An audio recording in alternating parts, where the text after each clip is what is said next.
together. Together the husband and reading. Yan. Ngayon, gusto kong ihayag sa pagkakataon ito. 60 years na si Mrs. ko. Pero, magkita pa rin.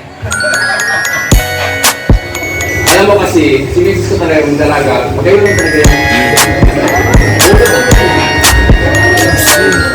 Kung paano siya mahalin ako, nakita ko kung paano mahalin ang kanyang mga anak, ang kanyang mga apo.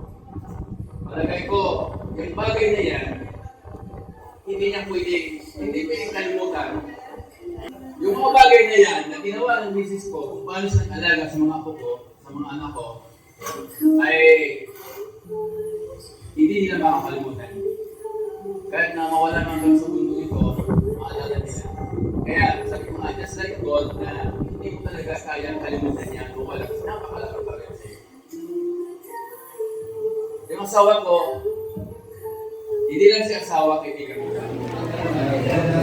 Abot ko sa inyo lahat. Simple lang po ang isip sa akin.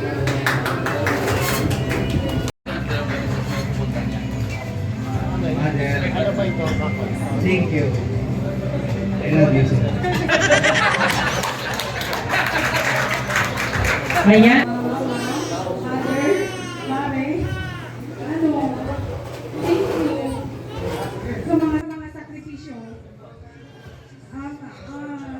Lalo na sa mga apo mo, alam ko kung wala na mo sila kapakata, lalo na kami, na mga aki mo.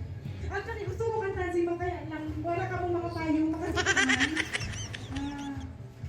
Gusto yun lang, pagpala kami sa inyo, walang katantay ma. Padala ko ka. Yun lang. Meow meow meow meow meow meow meow meow meow meow meow meow meow Ay, ang palapakan naman natin si Ma'am. Now, si Sir RJ. Arp. Sige. Paano na yung kakantahin? Sir! Go!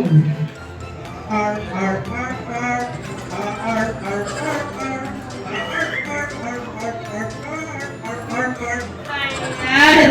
Panggaling ni Sir. Sige. Eto na tayo sa tweet. Sige po, Sir. Tweet.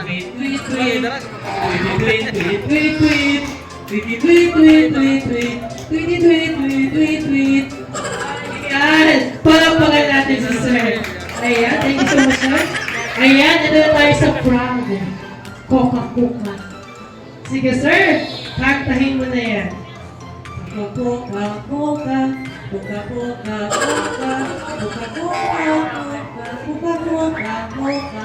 Ayan.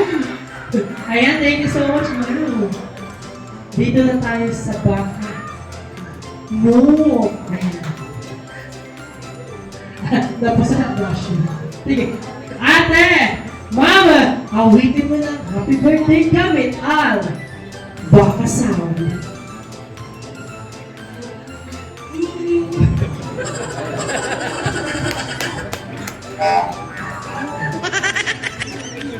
Wow! Kaya ko yan! Okay, ma'am.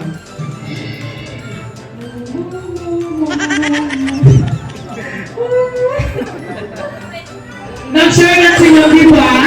Dapat from the start. Sige, ma'am, ulitin natin.